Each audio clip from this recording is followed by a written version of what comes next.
그래서 잠깐 보시면 ON이라는 항에서 ON번째 항에서 N번째 항을 빼자는 거예요. 그럼 우리 등차에서 되게 많이 이용했던 성질이요. 예를 들어 A5에서 A3을 뺐다면 5번째 항에서 3번째 항 등차 수열을 뺐다고 한다면 몇 개의 공차가 남아요? 그렇지. 공차 2개가 남죠. 공차 2개 차이 나는 항들이니까 첫 항은 어차피 똑같고. 그러니까 요것도 ON번째 항과 N번째 항이면 공차가 몇 개가 남지? 그걸 생각하는 거예요. 몇 개가 남죠? 그렇지. ON에서 N을 빼니까 4N의 D가 남아요. 이 부분에는. 그렇습니까? 그러면 훨씬 계산이 쉬워져요. 왜 그러냐면 N은 1부터 10까지고요. 4N의 D거든요. 4N의 D인데 어차피 N만 계산할 수 있고요. N의 영향을 받으니까 4D는 계산이 안 되기 때문에 앞으로 빼서 이렇게 계산하셔야 돼요. 그러면 이 부분은요. 1부터 10까지 연속된 자연수의 합이죠. 1, 2, 3, 4, 10까지 쭉 더하는 거죠. 그렇죠? 그러니까 4D에다가 2분의 N 플러스 1 이렇게 곱하게 되는 거예요. 맞아요. 그러니까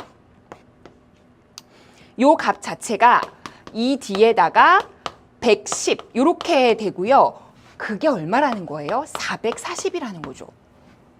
아, 그러면 약분해서 4가 되고 D는 얼마다? 2가 되는구나. 여기까지 되세요. 그러니까 일일이 대입하는 것보다 요 등차 수열의 아이디어를 활용하니까 훨씬 빠르게 공차를 구했죠. 그러면 어차피 첫 항은 주어져 있어요. 그럼 우리가 필요한 건 요 시그마 계산한 값을 구하라고 했으니까 1항부터 10항까지 AN을 더하여라. 10번째 항까지의 등차 수열의 합이구나. 이렇게 가는 거죠. 따라서 요거는요. 등차 수열의 합의 공식을 이용하시면 돼요. 즉 2분의 N에다가 10개에다가 공식 중에서 공차랑 첫 항을 알 때 쓰는 공식이 있었죠. 2분의 2 첫 항에다가 더하기 N-1의 D 이렇게 되죠. N-1의 D니까 9에다가 D 이렇게 되죠. 그렇다면 또 약분을 바로 하세요. 여기 안에서 더하기면 둘 다 약분해야 되죠. 자, 그럼 끝났죠. 요만큼이 이제 12니까 12에다 10을 곱해서 이 문제는 정답이 120이다. 이렇게 마무리할 수 있는 문제입니다. 됐나요? 이렇게 풀지 않은 친구도 물론 있을 수도 있거든요. 그런 친구들은 아마 어떻게 풀었을 거냐면 요걸 다 일일이 전개했을 거예요. 그래서 이걸 다 전개한 다음에 일단 여기까지 마무리는 됐고요. 전개한 다음에 하면 조금 복잡해요. 저는 그걸 다 보여드리진 않을 건데 어떤 식으로 되는지만 잠깐 보여드리면 아마 이제 요거를 전개해주면 A5에다가 A1이 되고요. 2를 넣어주면 A10에다가 A2가 되고요. 이런 식으로 더해서 A50에다가 A10을 빼는 이런 꼴이 나와요. 그죠? 그게 이제 440이라는 건데 그러면 A5, A10, A50을 따로 묶으시고요. 이렇게. 그리고 1부터 10까지를 따로 묶으세요. 지금 요 얘기죠? 무슨 말인지 아시죠?